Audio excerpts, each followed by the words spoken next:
Quinolones are basically those antibiotics which attack on the DNA of the bacteria, and therefore they basically inhibit the two enzymes. Those are topoisomerase 2 and topoisomerase 4, and basically they prevent the maturation of DNA, and therefore the maturation of DNA when blocked, then there will be no confirmation of the DNA and no DNA replication at all. तो हमारे पास इसके different drugs available हैं. Norfloxacin है, ciprofloxacin है, ofloxacin है, levofloxacin है और moxifloxacin. इसको हम फोर्थ जनरेशन में इंक्लूड करते हैं. फोर्थ जनरेशन एंटीबायोटिक्स हैं और these have mostly bactericidal effect as compared to bacteriostatic. इनका bactericidal effect है और bacteriostatic effect इनका नहीं है. और इनमें जो सबसे जो फर्स्ट टाइम जो डिस्कवर हुई, that was the norfloxacin, that is used for a treatment of UTI, and other drugs were discovered after that. And now the most useful drug in this category is moxifloxacin. The microbes which resist the different antibiotics can be treated with the help of moxifloxacin. Their dose is dependent on their half-life, and some drugs in this group, in this category, are used in the BD and some are used in the TDS form. And some are used only once a day, depending on their half-life. Afloxacin, ciprofloxacin are used TDS, and the levofloxacin and moxifloxacin have more longer half-lives. Therefore, those are used as once a day treatment. ये बच्चों, जहां तक कोई confusion, कोई बात जो समझ में ना आई हो, छोटा सा व्यू दिया मैंने आपको इसके बारे में. जी बच्चे.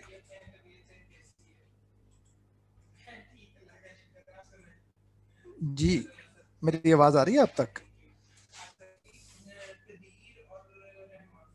जी सर, आवाज आ रही है, यहाँ तक कोई कंफ्यूजन नहीं है. Okay ji.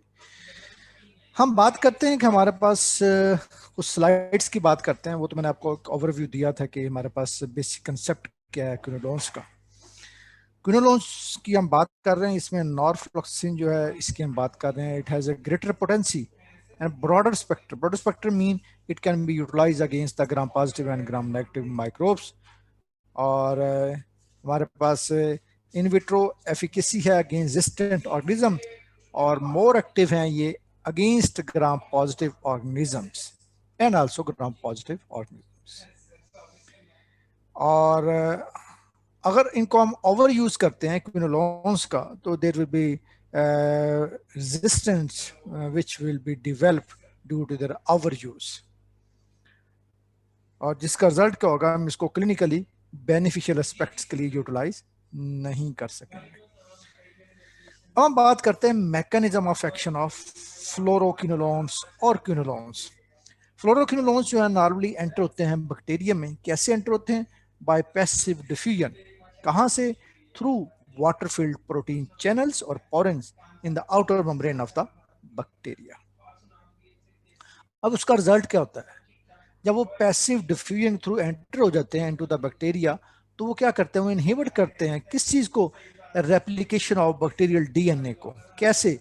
Bye interfering with the action of DNA gyrase और टोपोइसोमरेज 2 एंजाइम एंड टोपोइसोमरेज 4. कब करेंगे? During bacterial growth and reproduction. तो अब क्या हुआ? जब इन दोनों एंजाइम्स को ब्लॉक कर दिया, तो उसका रिजल्ट क्या होगा? बैक्टीरियल डीएनए की रेप्लिकेशन इनहिबिट हो जाएगी. जब इसकी रेप्लिकेशन इनहिबिट हो जाएगी, तो उसका रिजल्ट क्या होगा? हमारे पास बैक्टीरियल ग्रोथ और रिप्रोडक्शन जो है दैट विल बी अफेक्टेड.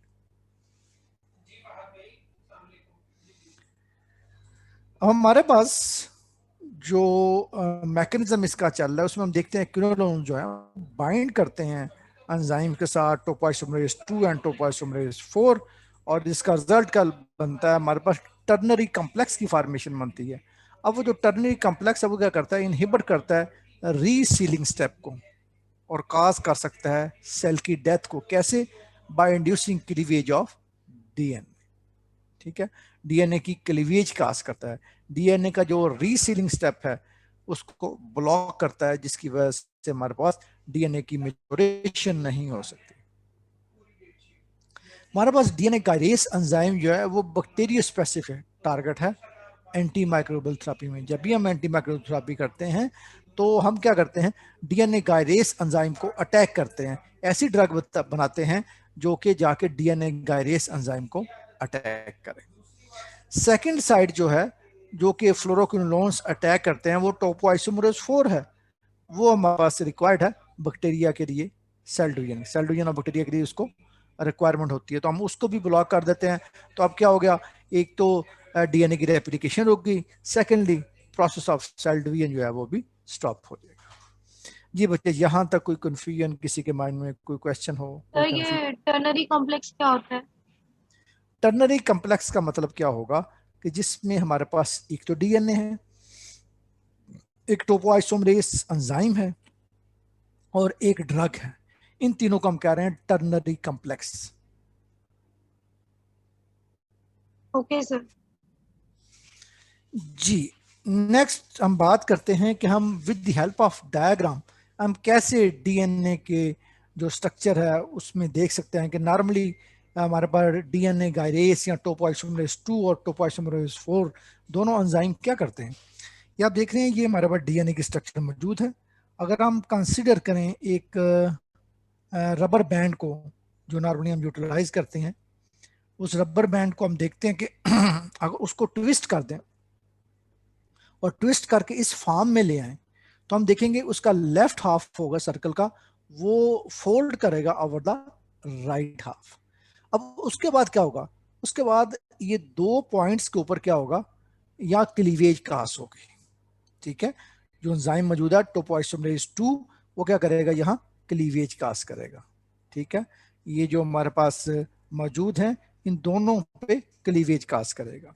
अब जब ये क्लीवेज काज होती है तो उसका रिजल्ट क्या होता है, जो फ्रंट हाफ ऑफ हेलिक्स है वो ब्रेक हो जाता है और फिर वो दोबारा रीसील किया जाता है।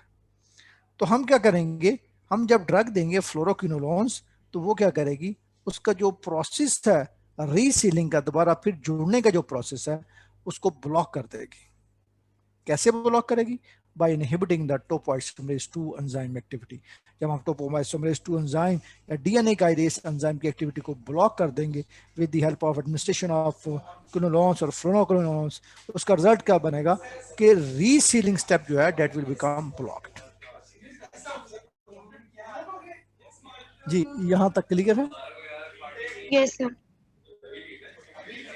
नेक्स्ट हम बात करते हैं what is the antibacterial spectrum of quinolones. Fluoroquinolones जो है 2000 बैक्टीरिसिडल है, बैक्टीरिसिडल है और कंसंट्रेशन डिपेंडेंट बैक्टीरियल किलिंग है। अगर इसकी कंसंट्रेशन इतनी होगी कि वो बैक्टीरिया को किल कर सके तो तब हमारे पास इसका बैक्टीरिसिडल रोल प्ले होगा। अगर ड्रग की कंसंट्रेशन कम है तो it could not kill the bacteria, bacteria को वो किल नहीं कर सकेगी।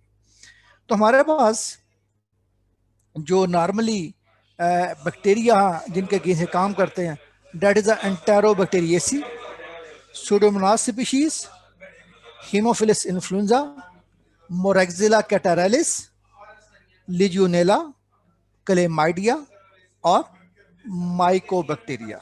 इन बैक्टीरिया के अगेंस्ट फ्लोरोक्विनोलोन्स जो है वो वर्क करेगी और अपना रोल प्ले करेगी। अब हम देखते हैं कि हमारे पास डिफरेंट ड्रग्स कैसे काम कर रही हैं। हमारे पास ये जो ड्रग्स हैं ये नॉर्मली हम गोनोरिया के ट्रीटमेंट के लिए तो यूज करते हैं, लेकिन this could not be use for the treatment of syphilis. हमारे पास जो एग्जांपल आ गई है, जो मोस्टली ड्रग हम यूटिलाइज कर रहे हैं nowadays, those are levofloxacin and moxifloxacin, और इनकी एक्टिविटी है enhanced activity against the gram positive organism, जैसे कि स्ट्रेप्टोकोकस निमोनाई है। मॉक्सीफ्लोक्सासिन जो है इसकी एक्टिविटी है बहुत सारे एनारोब्स के अगेंस्ट है, और इसको हम यूटिलाइज कर सकते हैं मॉक्सीफ्लोक्सासिन को before the transurethral surgery से पहले हम इसको यूज कर सकते हैं, ताकि हमारे पास इंफेक्शन के प्रोड्यूस होने के चांसेस कम से कम हो सके। थर्डली हमारे पास जो फ्लोरोक्विनोलोन्स हैं वो क्या करते हैं, तो बेसिकली यूटीआई के लिए हम इनको यूज करते हैं।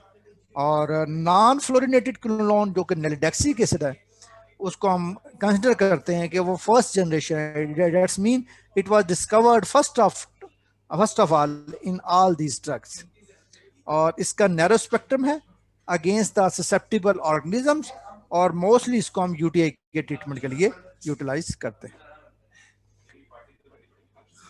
सबसे पहले हम बात करते हैं सिप्रोफ्लोक्सासिन की। सिप्रोफ्लोक्सासिन जो है हमारे पास, it is effective against many systemic infections, और जी जी सर कि जो फ्लोरोक्विनोलोन्स हैं इनके अगेंस्ट बैक्टीरिया को रेजिस्टेंस नहीं डेवलप कर सकता? दोबारा बताइएगा, क्या बोला आपने? सर फ्लोरोक्विनोलोन्स के अगेंस्ट बैक्टीरिया रेजिस्टेंस नहीं डेवलप कर सकता? कर सकता है, लेकिन depending on the conditions.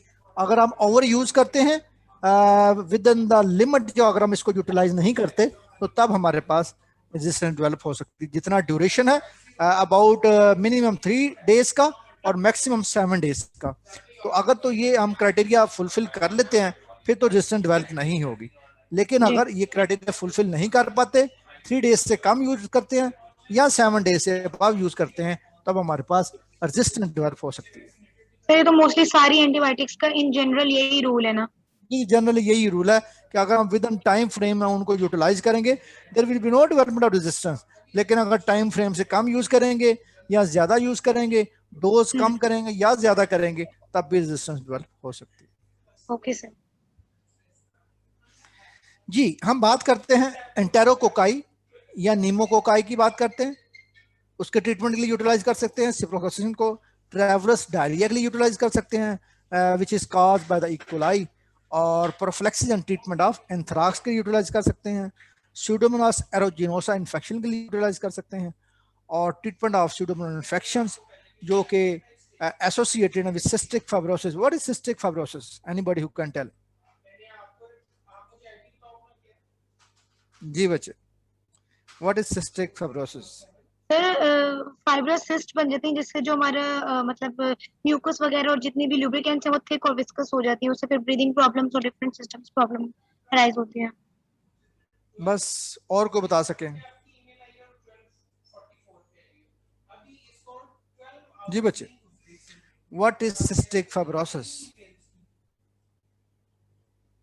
Basically lungs में डीजनरेशन का प्रोसेस होता है, जिसकी वजह से जो टिश्यू है लंग का that will become in the fibrous form, वो फाइब्रस फॉर्म में हो जाता है due to the breakdown of tissue of the lung, और उसमें हमारे पास क्या होगा फिर जो इंटेग्रिटी है टिश्यू की वो मेंटेन नहीं रह पाएगी। ठीक है, इसको हम अगर यूटिलाइज करेंगे सिप्रोफ्लोक्सासिन को विद द लेक्टिन एंटीबायोटिक्स, तो इसका इफेक्ट जो प्रोड्यूस होगा that will be synergistic effect, कि इसका इफेक्ट जो है वो इंक्रीज हो जाएगा। What are the lectin antibiotics? Amoxicillin, ampicillin, cloxacillin, floxacin, ये सारी मैथिसिलिन, ये सारी आ जाती है हमारे पास लेक्टिन एंटीबायोटिक्स में। जब इनको इन कॉम्बिनेशन देंगे तो जो ट्यूबरकुलोसिस के पेशेंट हैं उनको हम बेहतर तरीके से ट्रीट कर सकेंगे। नेक्स्ट हम बात करते हैं नॉरफ्लोक्सासिन की। इसमें हमारे पास ग्राम नेगेटिव है इंक्लूडिंग स्यूडोमोनास एरोजिनोसा, उसके अगेंस्ट वर्किंग है। ग्राम पॉजिटिव ऑर्गेनिजम्स के में हमारे पास देखते हैं इनको ट्रीट करने के लिए कॉम्प्लिकेटेड और अनकॉम्प्लिकेटेड यूटीआई को ट्रीट करने के लिए, और प्रोस्टाटाइटिस को ट्रीट करने के लिए हम नॉरफ्लोक्सासिन को यूटिलाइज कर सकते हैं। लीवोफ्लोक्सासिन जो है that is isomer of floxacin, और इसको हम यूज करते हैं प्रोस्टाइटिस में जो कि इकोलाई की वजह से होती है, और सेक्सुअली ट्रांसमिटेड डिजीज को ट्रीटमेंट के लिए भी हम लीवोफ्लोक्सासिन को यूज कर सकते हैं, लेकिन सिफिलिस में यूटिलाइज नहीं करते क्योंकि ये सिफिलिस में इफेक्टिव नहीं होती। गोनोरिया की ट्रीटमेंट यूटिलाइज कर सकते हैं स्किन इन्फेक्शंस के लिए, अक्यूट साइनोसाइटिस के लिए यूज कर सकते हैं और क्रॉनिक ब्रोंकाइटिस के लिए भी इसको यूटिलाइज कर सकते हैं। फिर जो सेप्टेलिस है ये वैसे भी वायरल इन्फेक्शन नहीं होता? नो नो, वायरल नहीं होता, वायरल नहीं बैक्टीरियल, होता। Okay. बैक्टीरियल। अब हमारे पास कम्युनिटी एक्वायर्ड निमोनिया और इसी तरह नोजोकोमियल निमोनिया के लिए भी हम इनको यूटिलाइज कर सकते हैं। What is nosocomial pneumonia? Anybody who can tell?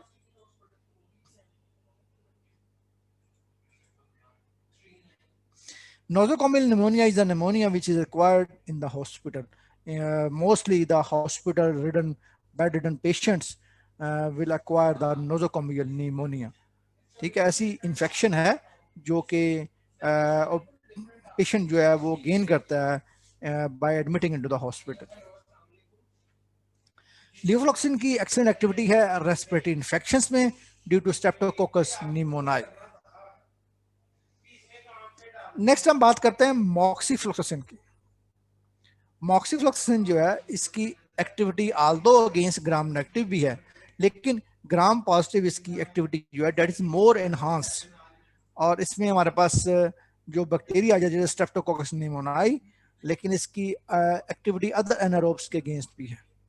ठीक है, और स्यूडोमोनास एरोजिनोसा के लिए इसकी एक्टिविटी दैट इज स्लो और पुअर। नेक्स्ट हम बात करते हैं रेजिस्टेंस की। रेजिस्टेंस की डेवलप हो सकती है, डिफरेंट मैकेनिज्म्स हैं। सबसे पहले अल्टर टारगेट साइट, डीएनए गायरेस जो है अगर उसमें कोई म्यूटेशन प्रोड्यूस हो जाए तो डीएनए गायरेस के साथ जो क्विनोलॉन्स हैं वो जाके बाइंड नहीं कर पाते। ठीक है, इसी तरह टोपोइसोमरेज 4 जो है अगर उसमें भी म्यूटेशन हो जाए तब हमारे पास ग्रोथ एंड प्रोडक्शन का प्रोसेस जो है वो स्टॉप हो जाएगा। ठीक है, अब रेजिस्टेंस डेवलप क्यों हो रही है? अगर हमारे पास डीएनए गायरेस या टोपोइसोमरेज 2 और टोपोइसोमरेज 4 दोनों में हमारे पास म्यूटेशन हो जाए, चेंज प्रोड्यूस हो जाए उनकी बाइंडिंग साइट के साथ, तो तब हमारे पास क्या होगा, ये जो ड्रग्स हैं those will become resistant. Secondly, अगर हमारे पास अकुमुलेशन कम हो जाए, ठीक है, अकुमुलेशन कम हो जाएगी बैक्टीरियल सेल के अंदर, तो तब भी हमारे पास रेजिस्टेंस डेवलप हो सकती है। क्यों? जब अगर हमारे पास ड्रग की उतनी अमाउंट ही बैक्टीरिया के अंदर अकुमुलेट नहीं हो रही जो कि रिक्वायर्ड थेराप्यूटिक इफेक्ट प्रोड्यूस कर सके, तो it will become ineffective.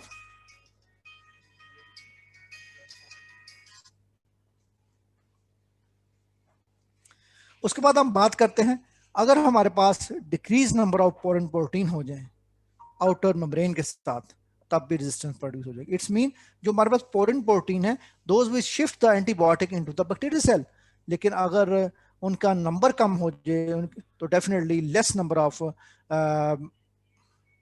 क्विनोलॉन्स will be entered into the bacterial cell, तो definitely there will be development of resistance. उसके अलावा एक और मैकेनिज्म हो सकता है कि बैक्टीरियल सेल के अंदर इफ्लक्स पंप अटैच है, और वो इफ्लक्स पंप क्या करेगा, वो ड्रग को मूव आउट करेगा। ठीक है, ड्रग को मूव आउट करेगा। जब ड्रग बाहर मूव कर जाएगी तो डेफिनेटली हमारे पास ड्रग की अमाउंट इतनी नहीं होगी कि वो अपना थेराप्यूटिक इफेक्ट जो है वो शो कर सके। जी बच्चे, यहां तक कोई कंफ्यूजन किसी के माइंड में, कोई क्वेश्चन हो, most welcome, you can ask. No sir, clear. Okay जी, नेक्स्ट हम बात करते हैं फार्माकोकाइनेटिक्स की। हमारे पास जो हम एडमिनिस्टर करते हैं ऑलरेडी नॉर्फ्लॉक्सासिन को, वो अबाउट 35 to 70% जो है वो अब्जॉर्ब हो जाती है, और as compare to the other fluoroquinolones जो कि अब 85 to 90% 5% उनकी अब्जॉर्प्शन होती है। आईवी प्रिपरेशन जो हम यूज करते हैं सिप्रोफ्लॉक्सासिन की, लीवोफ्लॉक्सासिन और फ्लॉक्सासिन की, वो हमारे पास मोस्ट इफेक्टिव और उनका रैपिड एक्शन होता है। लेकिन अगर हम मिस्टेकनली फ्लोरोक्विनोलॉन्स के साथ सुक्राल्फेट यूज कर ले या एंटासिड यूज कर लें, तो उसका रिजल्ट क्या होगा, या कोई डाइटरी सप्लीमेंट यूज कर ले जिसमें आयरन, जिंक वगैरह हो, मैग्नीशियम, एल्यूमिनियम हो, तो उसका रिजल्ट क्या होगा, there will be formation of chelates. Chelates की फॉर्मेशन हो जाएगी इन द स्टमक। अब जब चीलेट्स की फॉर्मेशन हो गई तो उसका रिजल्ट क्या होगा, there will be no absorption of the these fluoroquinolones और क्विनोलॉन्स। जब इनकी एब्जॉर्प्शन नहीं होगी डेफिनेटली इनका इफेक्ट भी प्रोड्यूस नहीं होगा। कैल्शियम और अदर डाइवेलेंट कैटायंस जो हैं उनकी इंटरफेरेंस है with the absorption of these agents. Fluoroquinolones जो हैं उनकी लॉन्गेस्ट हाफ लाइफ है लीवोफ्लोक्सिन और मॉक्सीफ्लोक्सिन। जब इनकी लॉन्गेस्ट हाफ लाइफ है it's mean these could be used once daily, यानी एक टेबलेट जो है हम 24 आवर में यूटिलाइज कर सकते हैं, इससे ज्यादा नहीं। नेक्स्ट हम बात करते हैं फेट और metabolism of the these fluoroquinolones. हमारे पास इनकी प्लाज्मा प्रोटीन बाइंडिंग भी होती है अबाउट 10 to 40%, और इनकी डिस्ट्रीब्यूशन होती है तमाम टिश्यूज में और बॉडी फ्लूइड्स में। इनके लेवल जो है हमारे पास जो ऑब्टेन होते हैं बोन में, यूरिन में, किडनी में और प्रोस्टेटिक टिश्यू में इनकी जो है डिस्ट्रीब्यूशन ज्यादा है। और उसके अलावा जो कंसंट्रेशन लंग में है वो सीरम से ज्यादा कंसंट्रेशन जो है वो लंग में इसकी होती है। उसके अलावा CSF जो फ्लूइड है उसको भी ऑफ्लोक्सिसिन जो है वो क्रॉस कर जाती है, पेनिट्रेट कर जाती है। फ्लोरोक्विनोलोन्स जो है उनकी एबिलिटी है कि वो मैक्रोफेजेस और पॉलीमॉर्फोन्यूक्लियर ल्यूकोसाइट्स के अंदर भी वो अकोमुलेट हो सकते हैं। इसीलिए इनकी जो अफेक्टिवनेस है अगेंस्ट इंट्रासेलुलर ऑर्गेनिज्म जैसा कि लीजुनेला, नीमोफिला है, और ये एक्सक्रीट होते हैं by the renal route. Adverse effect क्या हो सकते हैं हमारे पास? हेडेक है, डिजीनेस है, लाइट हेडेडनेस है, एपिलेप्सी हो सकती है अगर इन ड्रग को हम विद कॉशन यूटिलाइज ना करें। फोटोटॉक्सिक डेवलप हो सकती है फ्लोरोक्विनोलोन्स की वजह से। तो जब ऐसे पेशेंट में जिनमें फ्लोरोक्विनोलोन्स जो हैं वो टॉक्सिसिटी काज करते हैं तो हम क्या करेंगे कि हम एक्सेसिव सनलाइट एक्सपोजर से अपने आप को सेव करें, और सेकेंडली सनस्क्रीन भी अप्लाई कर सकते हैं। अदर एडवर्स इफेक्ट में हमारे पास कनेक्टिव टिश्यू प्रॉब्लम हो सकती है, ठीक है, और हमने ऑब्जर्व किया है in the articular cartilage halogen that occur in the immature experimental animals. उसके अलावा एक और इसका एडवर्स इफेक्ट क्या है कि फ्लोरोक्विनोलोन्स जो हैं वो इनफ्रीक्वेंटली क्या करते हैं, रप्चर करते हैं टेंडन्स को। जी बच्चे, यहाँ तक किसी के माइंड में कोई क्वेश्चन हो, कोई चीज क्लियर ना हो, कोई चीज कंफ्यूजिंग हो?